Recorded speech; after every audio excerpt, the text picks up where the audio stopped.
Hello, everybody. It's day 4 of the Data and Matter Sprint. Today, I want to introduce you to Blender. As I said at the beginning of the week, it's one of the tools that we would be using. Blender is kind of like a huge tool, but we only need a couple of features. So I'm just first gonna do a simple walkthrough so that you understand a bit what the relationship between Lens Studio and Blender is, and the basics of Blender as well, and then I'll show you a couple of features that you might find handy for your filter. Okay, so I'm gonna start the software. I'll just click on the icon. This thing never opens to the last size that I opened it, so I have to resize it to fit the stream. Sorry, that's gonna take me a few seconds. There we go.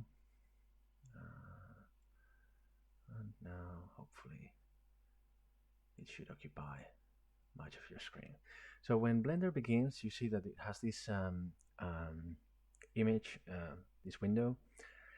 We can just click it away. If I click in any region whatsoever, it will just disappear.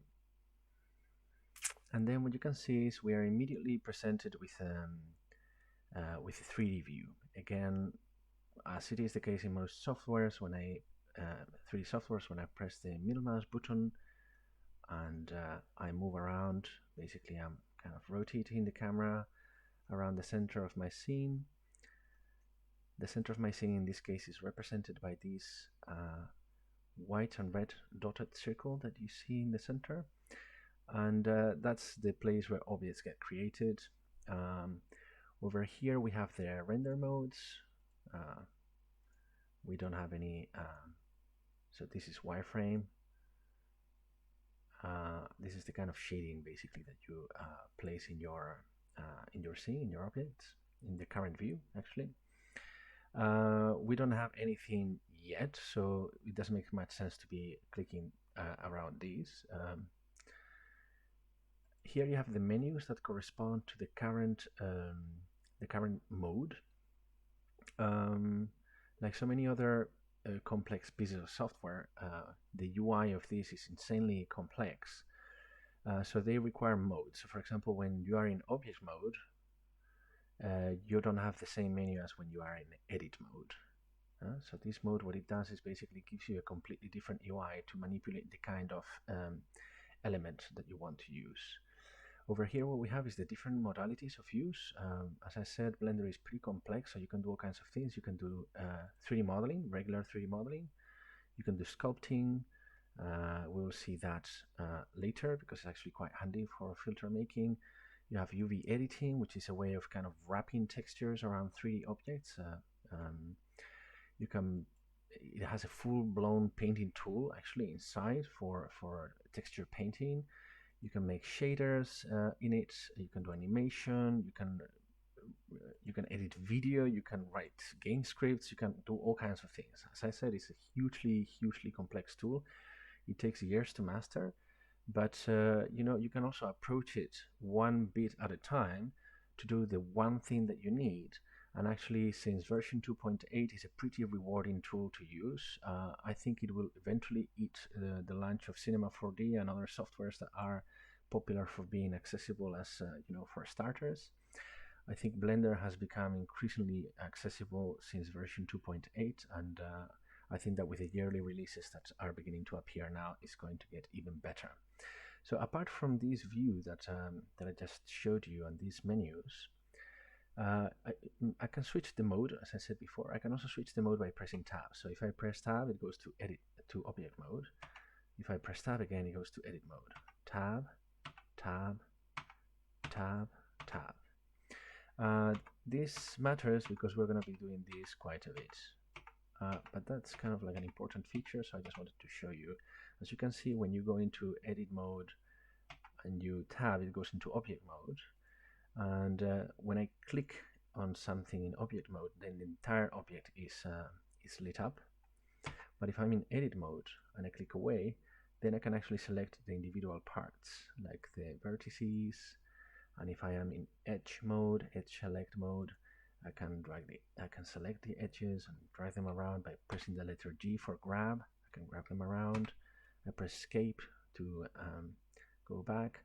And I can also select full faces. So when I have the face mode, the face selection mode activated, then I can press G and I can move that face individually. This way we can create cages for objects later. But this is basically like the primary tools that you're going to use for modeling. Over here on the left, what we have is the different actions that we can perform. So we can extrude, we can inset faces, bevel, create bevels, and all kinds of things. My suggestion is that you can just try and use these tools yourself. That's a bevel. And experiment. You can't break anything. If you start with a cube, you can just mess around and try to figure out how they work. It's not so complicated, really. The UI will guide you through much of that process. Then over here, what we have on this other panel on the top right, when we are in the modeling view. So I'm now in modeling, not in layout, which is when you start. I switched already some time ago to modeling. I'm not sure if I said that, but I'll do the switch so that you see the difference, right? Modeling, you get different tools, etc. So this panel over here on the top right is similar to the objects panel that you have in Lens Studio as well. And this is just the scene graph, basically. This tells us what objects are present in our scene, and what other objects depend on it. So, for example, that's material that applies to the mesh cube, that and both apply to the cube object. And that's a light, and that's the object representation of the light, etc. So all these things are at the present time they're in my scene. That's the default scene. I can delete them. So for example, if I select it in my scene, I'm in object mode and I select it and I press the letter X, that deletes that object. But I can also just, if I don't want to learn like keyboard shortcuts or that's too complicated, I can just go here to that specific object and I can just say delete. I right click and say delete, and that's it. Now I have an empty scene. I don't have anything much going on here. Over here what we have is loads of different tools that I am not going to go into yet. I might show you the modifiers a little later, but for now that's it. And then another thing that is kind of hidden away in Blender is this tab, this little tab here. You see that there is an arrow, and when I press that arrow, this thing unfolds. That will come in handy later, so I'm going to leave it unfolded for now. The only two modalities that we're going to be using in the next few videos are basically sculpting mode and modeling mode. And I think that in the next video I'll simply go straight into sculpting and show you what you can do with that. I think that's it for a walkthrough. I haven't gone even through 1% of the tool. As I said, the tool is gigantic. You can do all kinds of things with it. You can even do video editing with it. But for now, all we need in order to make filters and use 3D objects without filters is to use a couple of features of Blender. So I just showed you the most fundamental, the most basic thing that you're going to need. There is more about window placement and the interface itself is actually a pretty interesting piece of UI, Blender, especially the rework of 2.8. So yeah, I can't recommend it enough, but it's also a pretty intimidating tool when you've never touched any 3D modeling software, I think. I just hope that the next few videos make it a little bit more accessible and appealing to you. Well, thanks. I'll stop here and I'll move on and show you the sculpting tool.